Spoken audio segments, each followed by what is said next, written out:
Hi, I'm Jane Hilsden, marketing consultant and founder of Dragonfly Marketing. Welcome to this episode of the How to Do Marketing Show, a no-nonsense podcast about marketing for small business.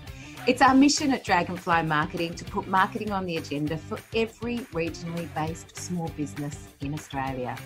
Why? Because we know that when marketing is done properly, it can help your business grow.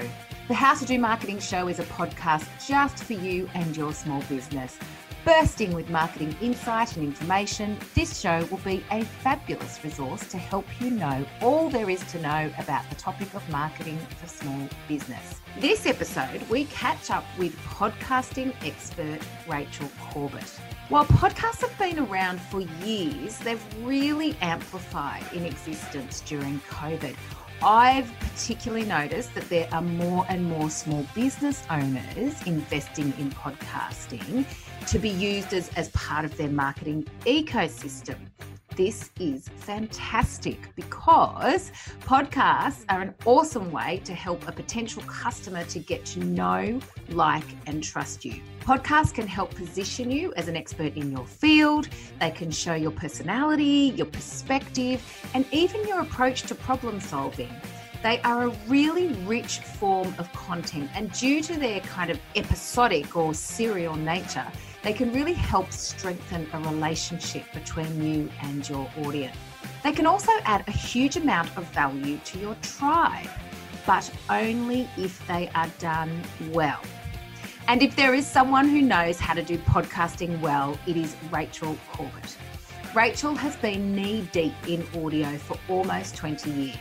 Before heading out on her own to build her own business, Rachel was head of podcasts for Mamma Mia, where she grew the podcast network from 15 to over 35 shows. She grew the team from 2 to 9 producers and the audience to over 1 million unique listeners a month and over 90 million downloads, which is more than quadruple where it was when she started. They are some serious numbers, people. So I'd love you to sit back, grab a cuppa, get ready to hear some absolute podcasting gold in this episode. Rachel, what is it that you love most about podcasting? Oh, gosh. So many things. Where do I even begin? The first thing I love about it is that you can do it in your pajamas and you can be really entertaining and engaging and interesting, and you don't need a single light or piece of makeup or your hair done. I love that so much because it's, I've worked in both radio, podcasting, television, and the idea of being able to create that kind of entertainment with what seems like less, but really isn't, as we all know as podcasters, there's a lot that goes into it, I think is really magical. I love the connection that you have with your audience, which everybody always talks about, of course. I also love the idea that it gives people a door into the industry that they would never have gotten before. For the first 12 years of my career, I was basically begging radio bosses in tight jeans for a spot on a show, of which there were fewer and fewer as the years went on, and there were certainly fewer and fewer spots for women. Now, if you've got a great idea, great content, you deliver it consistently, you record it in a high quality way, you can get an audience that can rival radio numbers. You have to make sure that you're putting in the time and effort to do that, but it is actually possible, and you will get an opportunity to create content and get it in front of an audience that you never would have had the chance to do before. So I think there are so many magical things about the space. I just think that the only way to do it is to do it well. Yes. Just because it's big doesn't mean you should jump in, record in your kitchen, throw something together in 2.5 seconds. You're never going to get anywhere like that. So, it's magic, but you have to put the time and the effort in to make it good. Yes, yeah. And doing it well, I mean, I guess it's like anything. It's like any product or service, particularly for business owners, if you're going to bring something to the world, absolutely do it well and be proud of what you bring to the world. So on that, in your opinion and experience, what do you believe are the fundamentals of a great podcast? How do we do podcasting well? I think the base of it is you have to be thinking about your content from the audience's perspective. I think this is where most people go wrong. They think, I want to sit in front of a microphone and talk. I'm really funny. My friends think I'm hilarious at the pub. That's not enough. Like, your friends might think you're hilarious at the pub, but that's not a podcast. So you need to think about, what can I actually create that an audience is searching for already. This is one of the joys of podcasting, and the ability to niche down our content. You know, you can have a show that really is only appealing to 150 listeners, but those 150 listeners are super engaged and really interested in everything you've got to say. And that's sometimes more powerful than a podcast blasting out to 500,000 where they're like, nah, yeah, I don't mind it. Yeah. So, you know, you have to be thinking about the audience first. Yeah. You also have to record high quality audio. Gone are the days where you can get away with sitting down in front of your microphone in your kitchen or somewhere in an echoey space and not really thinking about much. The competition is fierce. Yeah. It doesn't respect the time that your audience is giving to your show by saying, okay, I'm going to select your content. I'm going to listen to it. Oh, it sounds like crap. Thanks very much for thinking about what this might be like for me. So I think you really have to think about that.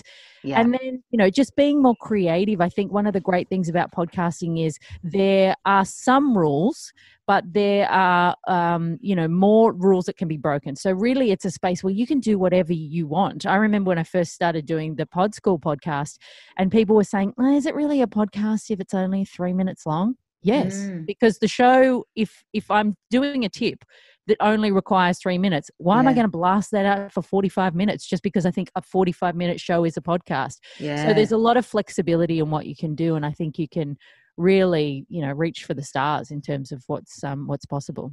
Yeah, that's awesome. Fantastic. Now, during COVID, the number of new podcast shows grew exponentially, and I believe that there are now over 1 million individual podcast shows. That's a lot, as you just said. Fortunately, it seems that the consumption of podcasts also grew in parallel, which is great, but it's a hugely crowded market. So if people are looking to start their own podcast, you know, apart from getting those fundamentals right, which I absolutely agree with you, so if they're out there and producing good content, what should they be doing to make sure that their podcast stands out from the noise? So yes, the audio, yes, producing good content, but how do they actually stand out in a sea of 1 million podcasts to make sure that people get to hear their good audio and hear their good content?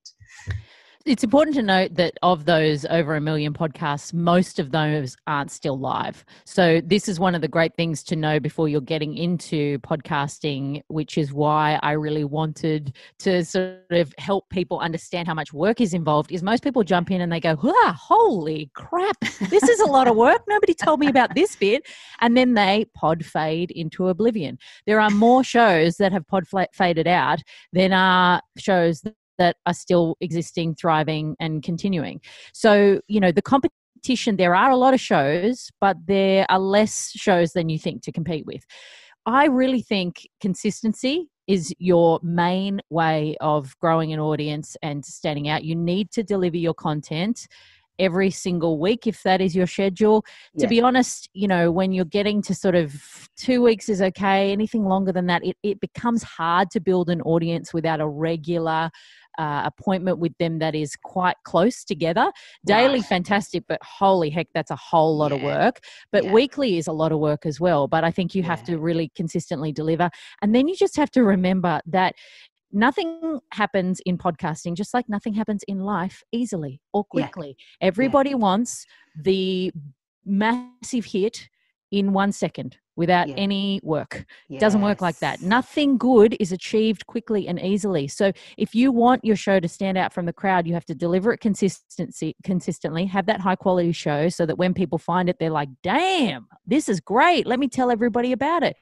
But then also market the crap out of it. Social media, and not just one of the mistakes that a lot of podcasters make is that they will share their show when it is released and then they'll never talk about it again. Now, if you've got evergreen content, so content that doesn't date, you should be scheduling your social media around that for the week of release multiple times and then constantly ongoing until the second coming of Christ. Like that should just be a part of your regular automated process of promoting your show.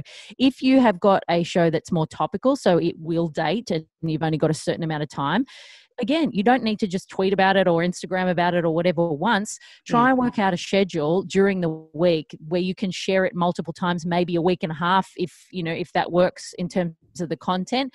But just make sure you are telling people, because as you know, with social media algorithms, it might take you saying something 95 times before one of your followers sees it, or somebody searches the hashtag, or, so it's not like if you tweet about something now or if you post about something now, so everybody you want to see it is going to see it at that moment. So just remember to continually promote the shows that you do, because you put a lot of work into them. So you want them to be seen and heard by as many people as possible. Yeah. And I think that probably answers the next question, but I'm sure there's some other considerations as well. I think a lot of people, as you said, and I love the terminology of pod fade, that's great. But I think a lot of people, head so enthusiastically into developing their own podcast and getting that live. And as you said, they discover that that's a lot of work, and they get the podcast live, and they might have 10 episodes that they publish, weekly over 10 weeks or whatever. But when they actually have a look at their podcast analytics, there's no growth in the podcast, and it seems that it's just their friends and their family that are listening, and they're low-hanging fruit, they're super fans. How do we actually get that podcast outside of the low-hanging fruit? How do we get more people? So social media is obviously one, and I love your point around don't just feel that you only can promote one episode as it airs, and then after a week that's that done. What other ways can people grow their podcasting audience? Oh, I wish there was a magical formula for this, but unfortunately, it really is just chipping away and time. Yeah. So it can feel sometimes like a really long time before you start to see any growth. And it's one of those things where sometimes that it's like the like SEO, you do the work in the background, and then over time, the cumulative effect of people popping to your website and stuff, all of a sudden you start to realize, oh, I'm reaping benefits now. Oh, my stuff's showing up in search.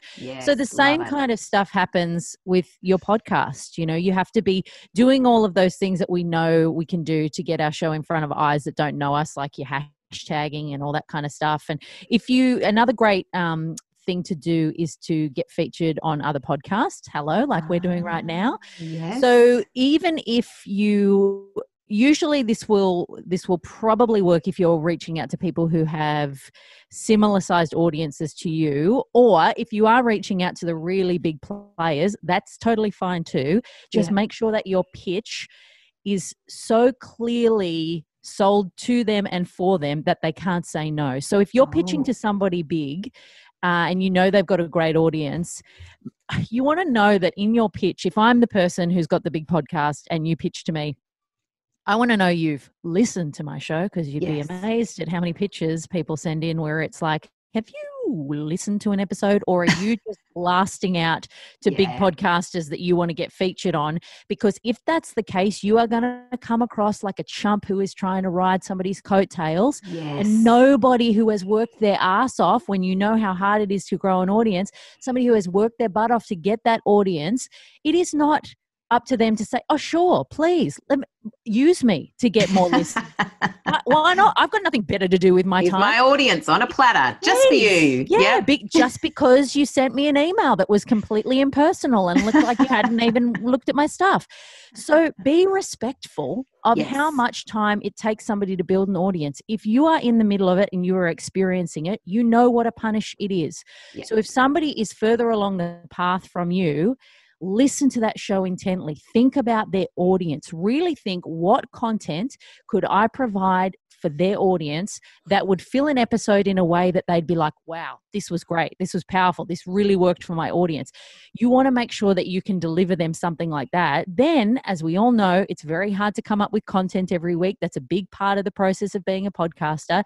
If you can provide high quality content that would really, really resonate for that person's audience, it's a no-brainer to say yes to that. It's a no-brainer to say, oh, great, there's an episode done. I don't have to think about that. Yes. So I would pitch yourself to other podcasts. I would also look around at smaller podcasts. Don't worry if they're not gigantic. Honestly, those really small niche podcasts with a dedicated and committed group of listeners can be way more powerful than a big podcast where people are sort of interested, but they're not really, as strongly connected. You'll find, just like blogs and Facebook pages and stuff, once they get to a certain size, they get a bit unruly, and it's like the connection kind of goes, but those smaller communities are often the most powerful. And I think the same thing goes for podcasters. So look around at other shows in your niche, and also think about, don't just say, can I go on your show?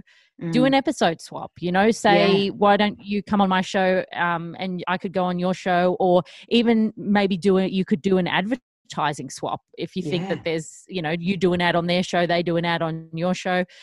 There are a bunch of ways to get in front of other podcast listeners, because that's where you're going to have the biggest chance that you'll convert people, is people already listening to podcasts. That's the easiest audience to convert to a new show. So whatever you can do to get in front of people that already listen to podcasts, I think is a good idea.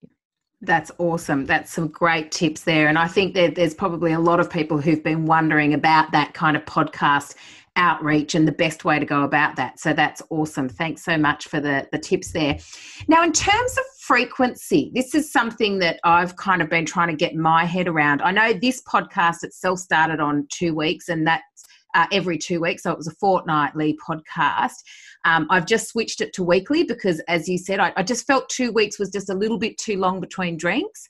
And then I was chatting to some other people who podcast, and they said that they started to see some real momentum in terms of audience growth and just, general buzz around their podcast when they started publishing twice a week. And they said the difference between publishing twice a week and 3 times a week wasn't as noticeable, but the jump from publishing once a week to twice a week was quite significant. So if businesses are looking to use their podcast as an opportunity for lead generation, or to kind of increase awareness about their business and what they do, etc., how often would you recommend publishing episodes? Is there a magic number, or is it a bit of trial and error?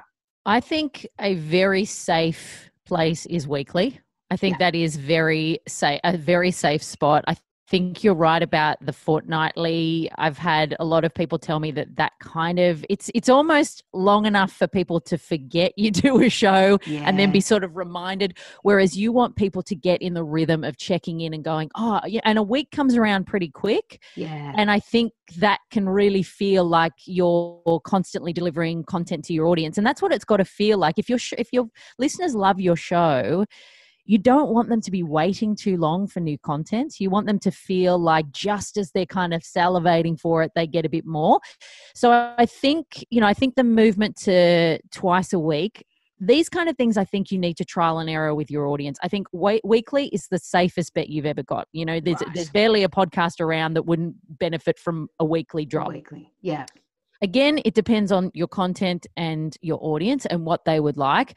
Obviously daily, you've got to remember too, I think sometimes people that do daily podcasts, when they talk about their aggregate numbers, everybody's like, oh my gosh, that's so big. But you've got to realize they've got 5 times the episode every week that you've got, so they're shipping out 5 times the content. Yeah. But if you're doing a weekly episode and you're thinking, okay, we're sort of building, I want to trial with a second episode per week, tell your audience that, say, hey, for the next week, I'm just going to for the next month, I'm going to feature a new guest on the show every Friday.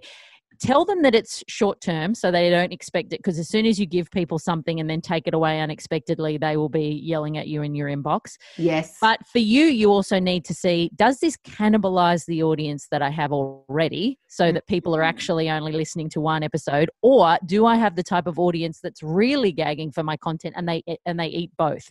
You won't know until you actually do it.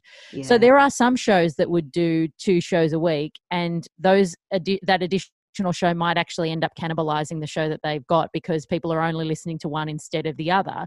But you don't know until you know what your audience's behavior is. So I would say weekly, that is your sweet spot. Yeah. If you want to increase the frequency, do a short-term trial. See if your audience likes it. Get audience feedback. Don't be afraid to ask your audience, are you digging the extra episode? What else would you like me to cover? Get a sense of what they're enjoying, because that's who you want to appeal to, is the people who are turning up and really loving your show. So get feedback from them and see how it goes. Yeah. Great point. And as you said, take them on the journey so that they know, so that they're not kind of left guessing if you've got a couple of episodes one week and only one the next week, and or one a fortnight, depending on how you change that frequency. Yeah, I love that. Okay, good. Well, I'm glad I made the decision to go weekly then. Okay. The money question. Now, this is a question that I get a lot. And I think for those people that might have listened to some of the bigger kind of network podcasts, you know, they hear that there's advertisers on those podcasts, and there's probably a perception there that there's some money to be made in that respect.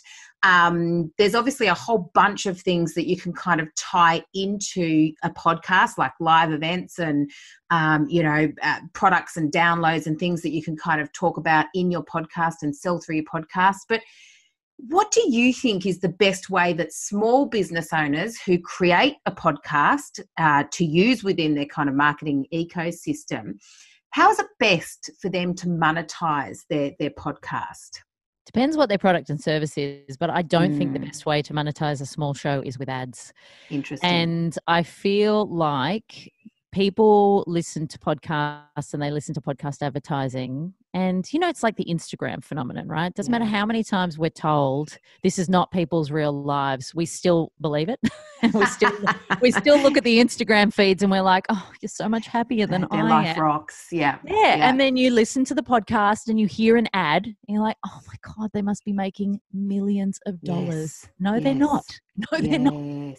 Interesting. Ads, when you are working with agencies that sell ads and things, ads are basically sold on a cost per mil basis. So that is a cost for an ad per 1,000 listeners you have. Those numbers vary depending on where you buy, what the shows are you buy on. But they could be like $20 an ad, right? For a pre-roll or whatever. It could be $40, could be $60, who knows. But, that means that if you have 100 listeners or 200 listeners, that's not a huge amount of money. That's like $1 something. Yes. So really, when we're talking about advertising, if you're going to go through an agency or do that kind of cost per mil approach, you really need thousands of listeners to make that worthwhile. Yeah. And I think if you've got a smaller podcast and a niche business, you can actually, if you've got an engaged audience, and this is where this all begins, everybody wants to make money from day dot. Not going to happen. If you don't have an audience who cares about what you do, who will actually engage with you, because that's what an advertiser is buying into, will this audience purchase my products that I'm advertising on your show? If you have an engaged audience, there's every chance they'll do that. If you don't have that engaged audience, regardless of their size, that your advertisers aren't going to see any benefit from advertising on your show. So just pull the reins on wanting to monetize and just let yourself build a community first. Then you've got something to monetize. And you also have to realize that you need to be respectful of that community and understand that what you are monetizing is the trust that they have in you. So when you start to monetize, don't erode that trust. If your first advertiser turns up and says, I'll give you an extra $100 if you'll just casually mention my product in the middle of a conversation. Bow. No. Doesn't matter how much you've wanted an advertiser on. Don't ever let them get into your content. They have ad space. That is it. Interesting. Because you erode your trust with your audience. Yeah. If you just think, oh, hang on a second, I thought you were one thing, but now all of a sudden I find out you're being paid to do this and you've said it in your content. Yeah, inauthentic. Yeah. It's inauthentic and just ick. So if you have a small audience and they're really engaged, I often think it's not a bad idea to do like the direct approach. So rather than going through an ad agency or doing things like that, actually approaching advertisers where you think, again, going back to that idea of I have thought about your product and your service. I have thought about what my audience would like. Pitch them because you know that your audience is going to engage with their product or service, and see if you can say, hey, do you want to trial and we'll do $200 an episode or whatever it is that you pick, so you're not doing that $20 per ad kind of version. You're actually saying to a brand, would you come and be my podcast sponsor on this episode for X number of dollars. Yeah.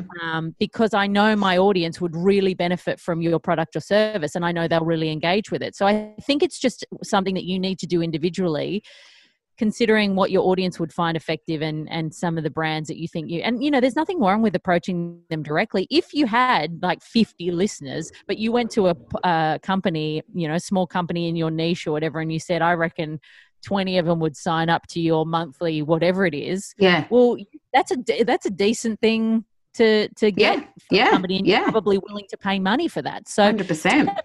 Just have a think about businesses in your niche that your audience might benefit from having on the podcast. And then my real suggestion would be to just think about the ways around advertising that you can monetize. Like you mentioned, whether it's live events, merchandise, donation model. Patreon is a donation platform. If people love your show and they're getting value out of it, you would be amazed how many podcasters are making really good coin because people are throwing them $3, $4, $10 a month. They grow their audience like that, and people actually sponsor their show. So think about different ways, because the other great thing about not advertising on your podcast is that people don't love ads. No, that's right. Absolutely. So if you can keep your show clear of ads and monetize in other more creative ways, that can be really effective. Yeah, interesting. Now, the numbers. So you've mentioned listeners a few times. When you say listeners, what's your definition of a listener? Is that a subscriber? Is that a download? And do you look at listeners as listeners per episode, like downloads per episodes, or like subscribers because they're the ones that have signed up to always listen? No. So if I'm referring to listeners, I'm probably thinking about people that are actively engaging in your content, which is often not 100% accurate, because when you're looking at your download stats are the stats that matter in the industry. But your download stats are basically a mixture of people who've played the track for 60 seconds and then also downloaded it. So if somebody's downloaded your show onto their phone, you actually don't know if they listened to it or not. It still counts as a download, but they might not have listened to your show. So often a better sort of way to understand things is to kind of look at engagement and stuff like that. Maybe try and have an email list or a social media presence or something and see how people are reacting. Encourage people to leave reviews, see if people are leaving reviews. Having said that, the downloads are a pretty good reflection of the numbers of people that are engaging with your shows. So, and that's the industry standard, right? Everybody's looking at those numbers. So that's what we use. I think it's interesting to think about the numbers of podcast listeners as a general rule. So Rob Walsh at Libsyn often on their podcast will do sort of a roundup of the stats around listeners. And this is obviously, I'm assuming this is just looking at the Libsyn listeners. But in the recent episode that they did, they looked at numbers. And just to give you a sense of how big the numbers actually are. So if you have over 123 downloads after 30 days, you are better than 50% of podcasts. Oh, wow. Oh, my God. That is the benchmark I've been looking for. How long is a piece of string? When you start your podcast, you really only have access to your insights. You can see what happens to your podcast, but it's like, what's everybody else getting? Yes. So that's great to know. Don't think that successful podcasters are getting millions of downloads. Also, don't think that people that are on the charts are getting millions of downloads. I've seen people get into the charts on like 100 downloads, So you don't need to have hundreds of thousands. And often you will jump into podcasting and you will start your show and you will open your analytics and you will be disappointed. Because I think we all jump in assuming that the numbers are way bigger than they are. So to continue, if you've got over 1,000 each episode, you're better than 80% of the shows. Wow. Over 6,600, you're better than 95%.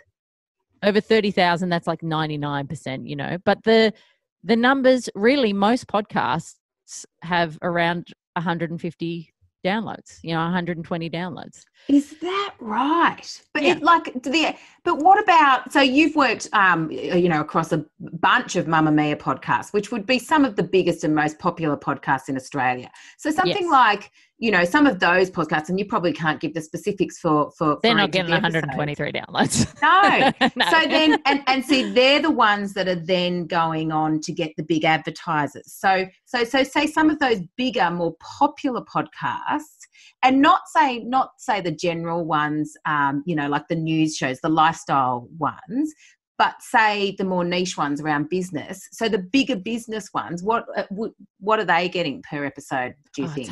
It's hard to know. It's hard to know because nobody's stats are public. So I think, you have to remember to don't compare yourself to those big companies. They need to advertise because they have lights to keep on and wages to pay and sick leave to cover.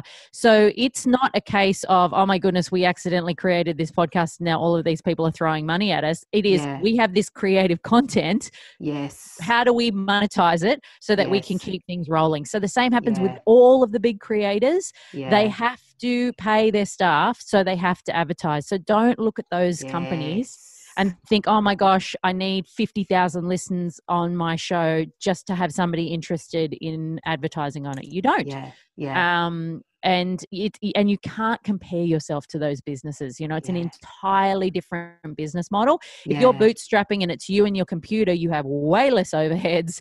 You actually and monetize. I know everybody wants to make podcasting a business, but if that's why you're going into it, I think you're going to struggle. Yes.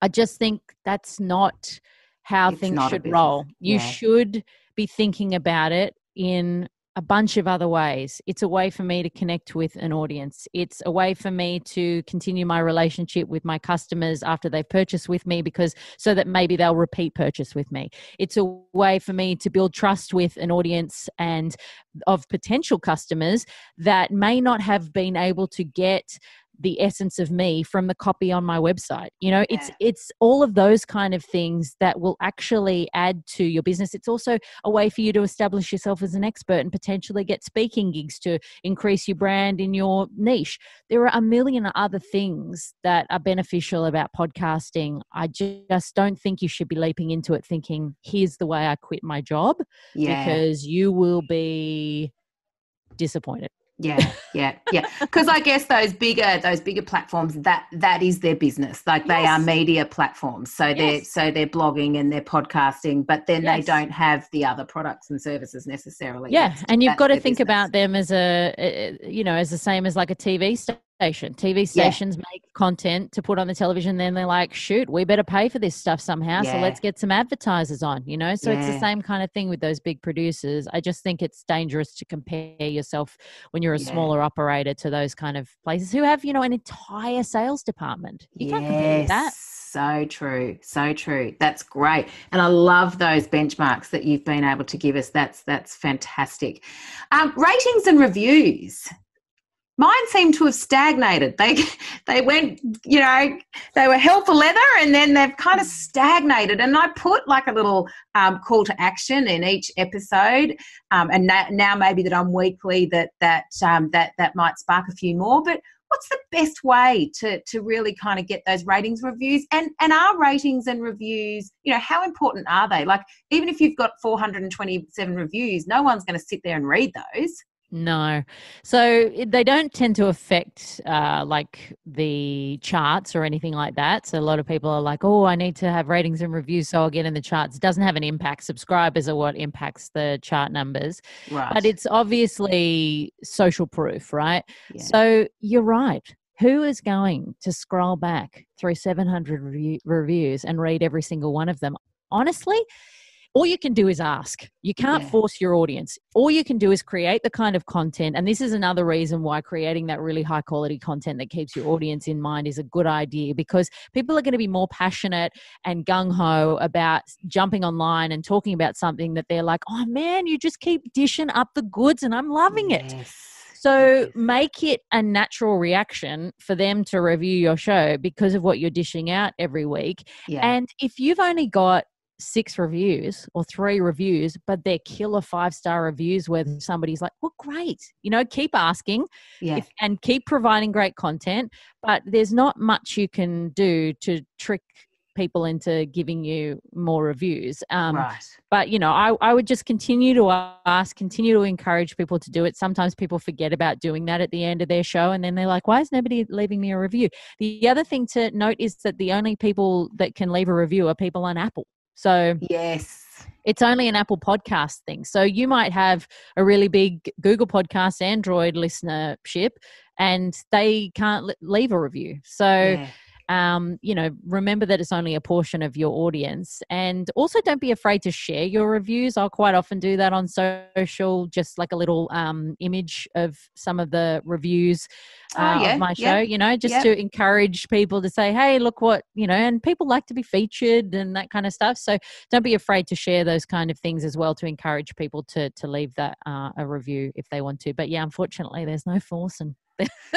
No, and that's interesting to see that the ratings and reviews doesn't affect the algorithm or I guess increase your chances of visibility on the networks that it is those subscribers. So I guess it's important to ask for people to subscribe at the end of your podcast as well. So not just ask for those ratings and reviews, but actually ask for people to hit subscribes, which would then, of course, hopefully increase your downloads, because if someone's subscribed, they're obviously going to get your podcast in their podcast feed. Yeah. So one of the questions that I have, and this is probably from a marketing point of view, and we've spoken about the ad dollars and then of course some of these big media companies, because this is their product or it is their service, it is slightly different to a small business where they're probably using this as more of a marketing tool, as you said, to kind of build and strengthen relationships, increase trust, position their products and services, position themselves as experts, etc. But what, apart from the metrics like downloads and sponsorship numbers, what's some of the ways, or are there any other ways that businesses are measuring the metrics or the return on investment? Because I think, as we've spoken about a couple of times in this podcast, it's not necessarily the money that's involved in producing the podcast. So you might have someone producing the podcast for you. You're going to be probably spending some money on social media to promote the podcast. But it's the time. Like, it takes a lot of time to produce weekly podcasts, and someone's got to do that. And when you're not doing that, when you're doing that, you're not doing something else in your business. What kind of return, what are some of the things that other businesses are measuring in terms of the return they get on their podcast? Well, I think it's probably something you just need to look at as a part of your mix. It's often hard to attribute, unless you're like surveying people, because of the process that somebody listens to a podcast. It's not like it's often easier to follow people around your website than it is your podcast. Yeah. So I think that's why having a website is a really important thing when you've got a podcast. And it might be the business that you already have that website, but you should be encouraging people to come to that website, whether it's with your show notes pages, so that you can kind of get a bit more of a sense of the people behind that are coming to your site. So the podcast analytics are okay, but they're not terribly deep, and you often lose people in the journey, because somebody will click on a Facebook ad or something, and then you don't know if they actually ended up going in and playing a specific episode, and it's quite hard to do that attribution. So I think it's hard. I think if you feel like the podcast is an absolute punish, you're like, this is killing me slowly and I'm overdoing it, then it's probably worth doing some in-depth research, which is not my forte, but I'm always amazed at people who are able to do it, and I tend to hire people to do it who are better placed at measuring things, to measure things like return on investment, and looking at the Facebook ads that you're doing, and your download numbers, and how many people you're getting in each month. Now, if you're selling courses, or you're selling your goods and services or whatever, and you're getting a sort of roundabout figure each month, that's meaning that the time that you're putting into the podcast is reasonable and it makes sense, then keep doing it. Yeah. If you are loving it, well, it's just the price of doing business. right? Yeah. It's just another marketing channel that actually is quite hard to measure sometimes. But say with my podcast, Pod School, I don't know 100% whether there's a direct link between people who listen to that and come into my course. But I do know it's really the only place I talk about my course, and I do have people consistently coming into my wait list. So that to me says, okay, there's a correlation here. Yeah. I can't see a click, and I think people are a little bit too obsessed at the moment with the idea of clicking on something and data telling me, where did that person go exactly? I want to know their movements from the minute they clicked on that. Sometimes that's not actually possible. And I know with a couple of the podcasts that, I've promoted in the past, when we've promoted things on social media, now we couldn't attribute the listens that we got, but it was clear that in a certain period, there was a growth in the audience that you can say, okay, well, I'm pretty sure that an increased visibility through Facebook marketing probably meant that this increase in audience is that. So sometimes it takes a bit of guesstimation. Sometimes it's a bit of gut. Yes, you can do deeper research and things if you want to. But I think often if you're not, not making the bills each week, like if you're not paying the bills and you're spending 20 hours of your week doing your podcast, focus on paying the bills. Yeah.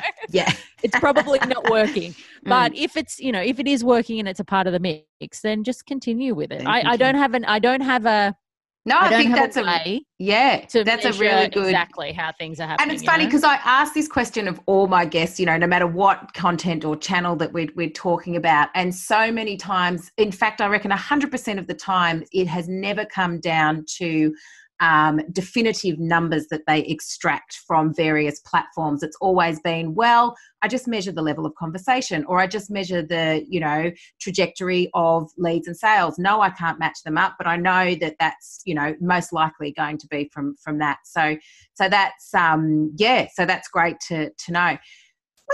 What does the future of podcasting look like? What have we got to look forward to in this area? It's such a rapidly evolving space and everyone's getting on board. What's next? Great question. I really think that as I thought a couple of years ago, because, there's been this increased interest in podcasting for a couple of years now. And I feel like the early days when people would jump on board, there was a lot more you could get away with. Now, not so much. And because the industry is so flooded, and because you've got a lot of big players stepping into the space now, there is a lot of competition for advertising revenue and that kind of stuff. So honestly, I think we're probably like a lot of people will fade out. Because I think people have jumped in because it's getting so much attention. And one of the things, I was at a conference not too long ago when, I was saying, what do you think about the fact that there's a lot more money flowing into podcasting? And I was like, I just don't hope it ruins it. Because one of the things about where the money goes, things often fall in the toilet, because there's this obsession with earning. People realize that, it's not as easy as I thought it would be. People jump in, the market gets crowded. We had that situation happen with blogs not too long ago. And I worry that will happen with pods. I think what ends up lasting through that kind of crash is good quality content with highly engaged audiences that is delivering consistently. So I think if you are jumping in for the right reasons and you've got an audience, you've got a great idea, you're thinking a lot about what you're putting together, I think you will survive. I don't think that there's there's certainly, I'm not predicting an end to podcasting, because one of the things that it has really shown us is that in a time when we are all so distracted and we've got a million different things to do, podcasting is spectacular because I don't need to be sitting at my computer to listen.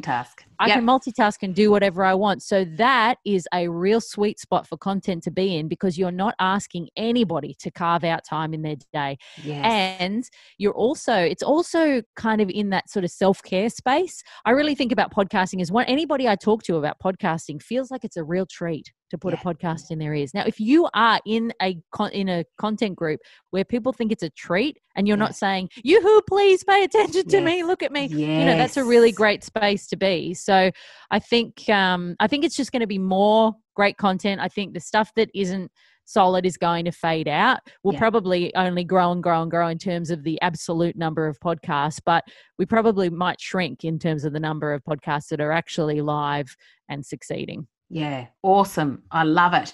And I know that I have been loving doing your pod school. You've mentioned it a few times, and I was going to say I find it to be so comprehensive. I had actually already launched my podcast, but I was kind of winging it, flying by the seat of my pants. I am a co-host of another podcast, and so I had a little bit of learning, but doing your course has just shown me best practice for every single element of not only creating the course, but promoting the course, making sure that I do create a product and promote a product that will last, that will survive the pod fade that might be predicted for the next couple of years.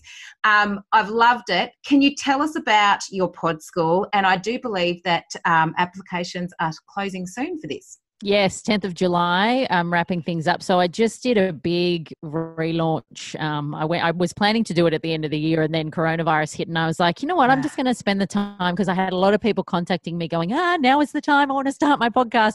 So I thought I'm just going to refresh the whole course, and it took me a good couple of months to get that done. And then, of course, I was going to up the price of it, but I was like, now is not the time to be upping anybody's prices. So it's 9 modules, 5 bonuses. I take you through everything from the very start of coming up with an idea. If you do have an idea already, we sort of stress test it a bit to see if it's right. And then through all the steps of recording high quality audio, editing so you sound like a one take wonder, adding production to your show, growing your audience and how to promote it, monetizing if that's what you want to do, conducting really solid interviews. And, for me, my experience was in radio for the first kind of half of my career.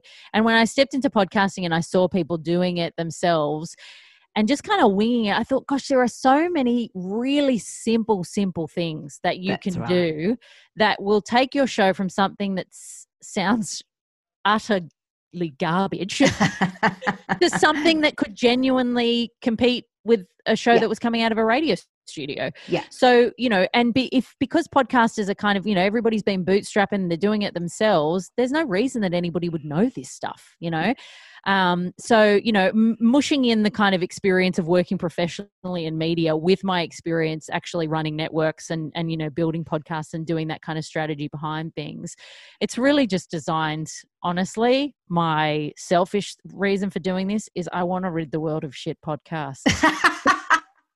I'm like, there's no reason to have a bad podcast. So let me just give people the tools to make a good one. And then we don't have to have like hundreds of thousands of shows fading out because nobody listened to them because, surprise, they were bad. Oh my God, I love it. And I must say, it's such a delight to listen to because it's kind of, the course is delivered by audio, but there's videos and instructions and there's downloads and there's all sorts of things. I've got to say, one of the best things about the course is you're just so hilarious. So I just find myself listening to each module, absolutely pissing my pants laughing because you're so hilarious. Just think of me alone in my bedroom saying those things when I... Cracking your jokes. Don't worry, they're appreciated. I'm so glad. Oh, I love it. Rachel, you are so bloody awesome. I have loved this conversation with you. I love your frankness and your no-nonsense approach. I'm also looking forward to a world free of shit content, including podcasts. So yay for you. I'm all about your vision. And thank you so much for joining us. Your insight and information has just been amazing. Thank you. My pleasure. Thanks for having me. Oh my God, I love her. It's little wonder that she is such a successful podcaster and radio host. Her energy is contagious and oh my God, she's hilarious.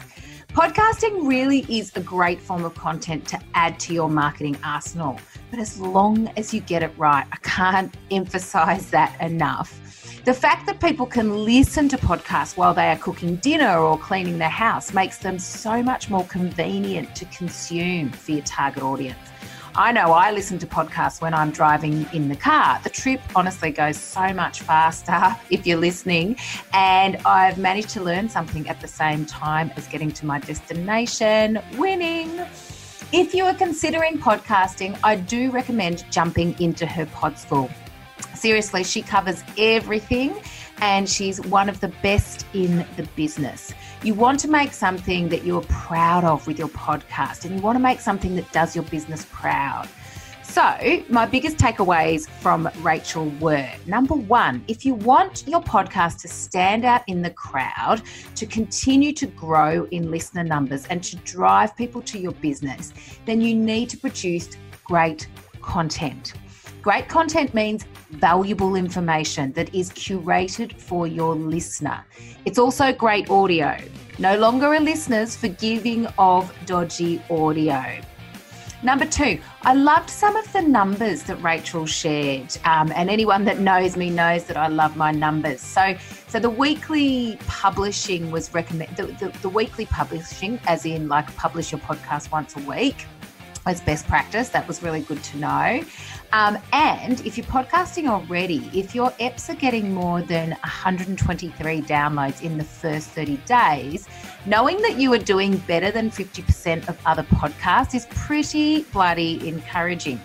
If you are getting 1,000 downloads per eps, then you are doing better than 80% of podcasters. This is awesome information to know. It gives you something to kind of,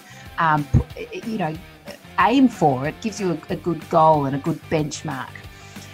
Now, if you're enjoying all of the small business marketing insight that's being shared out on the How to Do Marketing show, please be sure to hit subscribe. And while you're there, leave me a rating and review.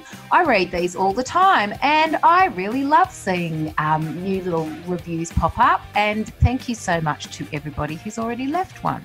Also, we'd love you to join in the discussions about small business marketing in the How to Do Marketing group on Facebook. I'm in the group all the time, answering people's questions and publishing snackable little marketing tips. So join us. Just go to Facebook and search for the How to Do Marketing group. Until next time, happy marketing. You've been listening to another Morgan Media production.